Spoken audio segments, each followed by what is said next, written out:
Good morning, good night, and hello wherever you are. Today's video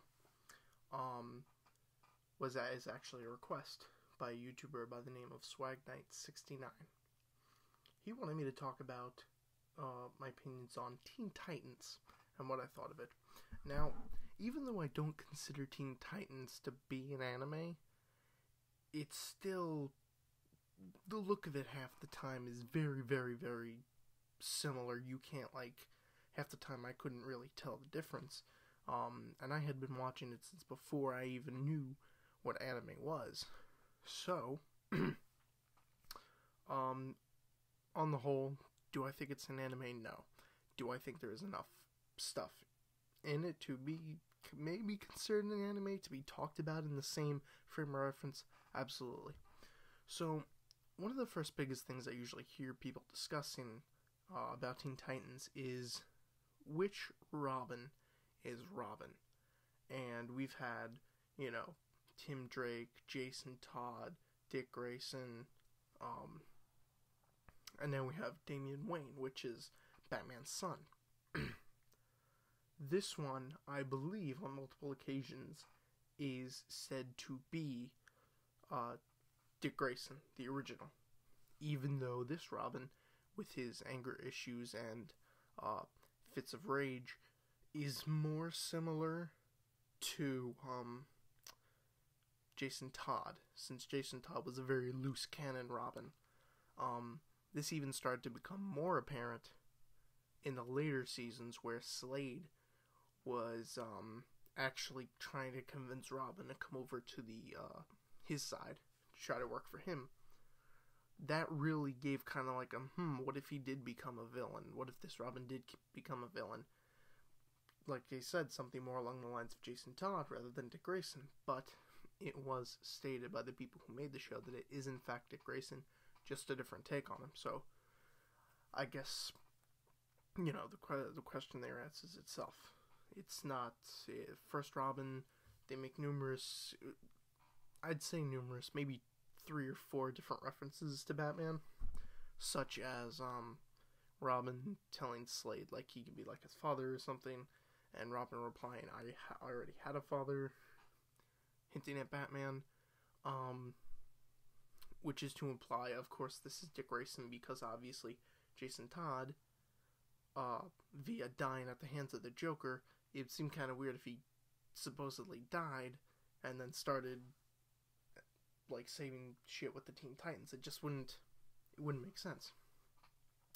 Another thing that people didn't really, I think people didn't recognize at first, especially people who didn't read the comics, was Slade.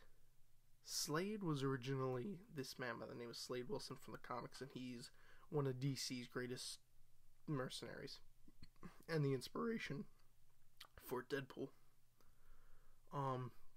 But Slade, when they translated him over into the show, they made him very more stereotypically mysterious bad guy-ish. They never showed his face. He always wore the mask. And people always wondered, what was underneath his mask? Honestly, going by the lore of the character, it's just a regular guy. It's nothing mysterious. It's just an old guy underneath. Maybe for the show he was a little bit younger, but they never showed you the face. Every time it was covered up, and the point of it wasn't that he had a face underneath the mask. It was more of a fact of the face underneath didn't matter, because the mask was just his symbol. Underneath, he was just some regular guy. So if he ever lost the mask, you'd lose that mystery of who is he? And eventually, Slade did meet his death at the hands of, I forget who and what season it was. I remember it was when Tara came into the whole thing, and her and Beast Boy had a whole relationship, and a bunch of shit went down, and Slade died. Then I believe Slade was resurrected by a demon, and since then he had a weird S carved into his the forehead of his mask, and he was kind of like Demon Slade from then on. And ever since he became a demon and was resurrected, we saw him take off his mask once, and it was a skull underneath. So, yeah, they were still playing with that shit. We weren't going to show you his face, we'll show you a skeleton instead. And that seems to be the way it kind of carried on. He was a skeleton demon for a while that would constantly come back. But they did stop putting him in the light of a villain. Like, they started making it so that, okay, there are bigger threats out there. So, Slade, who's the main antagonist of the series, started becoming more of a frenemy, almost, towards the end. Because as he appeared throughout the series was, in the beginning of the series, he was very, just hated the Teen Titans, wanted them out of the picture, dead, whatever. Middle of the series, he became all about trying to get Robin to join him.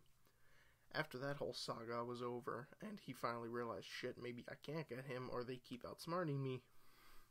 Then there's the whole thing with him dying. The heroes eventually find out about, like the whole Hive and the Academy of Bad Superheroes, or the Academy of Villains, with Jinx and, that other brigade of baddies. After they find out about them, once the more and more heroes and more organizations and stuff started getting brought into light, all these other Teen Titans, Slade started to move into the background more and more. He became less of the main anti-subject, and he just sort of became this presence that appeared every once in a while, but didn't do that much damage when he appeared.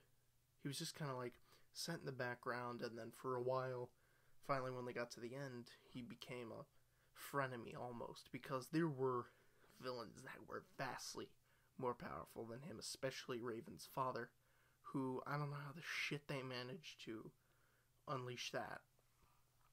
Keep him, like, sealed off in that mirror thing. But, of course, and then there's the subject of, God help me, Teen Titans Go, which was the biggest mistake any cartoon thing I mean, I call it a mistake. It's probably making them tons of money for all the schmucks who actually watch it. I'm looking at you if you're watching this video up yours. Absolutely fucking terrible. This shits on the old show. This takes it and sticks its head in a fucking shitty toilet and fucking just sprinkles it, fucking piss sprinkles on top of it. And it's absolutely terrible. I can't stand it. Every time it comes on, it's fucking eye cancer.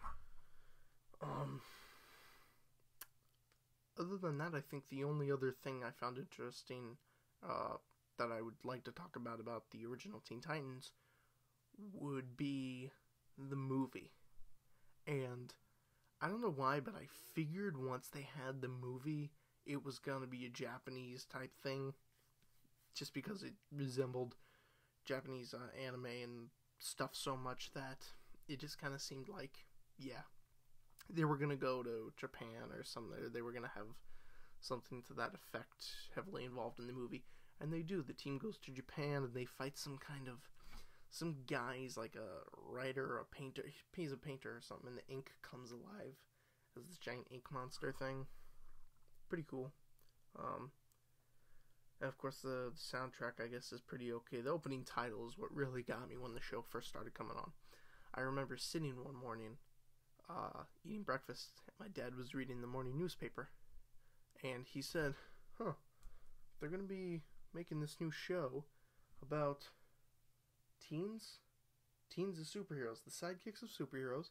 I'm just listening to this, and I'm like, this show's going to suck. I don't think it's going to be very good, because at the time, I wasn't even that into heroes.